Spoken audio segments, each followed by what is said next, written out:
The window behind him was cranked wide open, and the ceiling fan above him stirred the air, and Mitch was sure if he got any hotter, he'd die. As it was, he was pretty sure that the only thing that kept him alive was the fact that he wasn't moving. If he moved, his body temperature would rise and he'd melt right there in his office chair. He didn't want to move anyway. He was too depressed to move. He leaned back in his cracked leather desk chair, sleeves rolled up, hands laced behind his head, heels crossed on his battered metal desk, and thought about the way he'd planned things, and the way they'd turned out. Big difference there. Anticipation was a lousy preparation for reality. That's why he was giving it up for fantasy.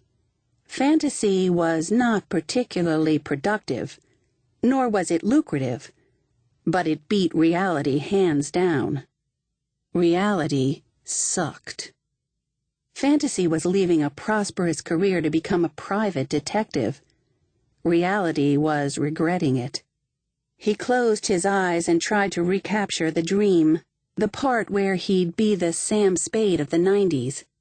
Then the elevator cables rumbled across the hall, and Mitch knew another divorce job was coming his way. He hadn't had many illusions about relationships before, he thought sadly, but he had absolutely none now. Even the people who weren't married had him investigate to see if the people they weren't married to were telling the truth. And of course they weren't. That was the one irrevocable truth Mitch had learned in a year. The only thing, he realized now, that he'd taken away with him. Everybody lied. Sam Spade would have understood that part, but he would have spit on the divorce work. Mitch had the uncomfortable feeling that he should be spitting on it too, instead of making a precarious living at it. Too precarious. He had 1 week left in the year, 1 week to earn the last of the $20,000 and win his stupid bet, and go back to his regularly scheduled life.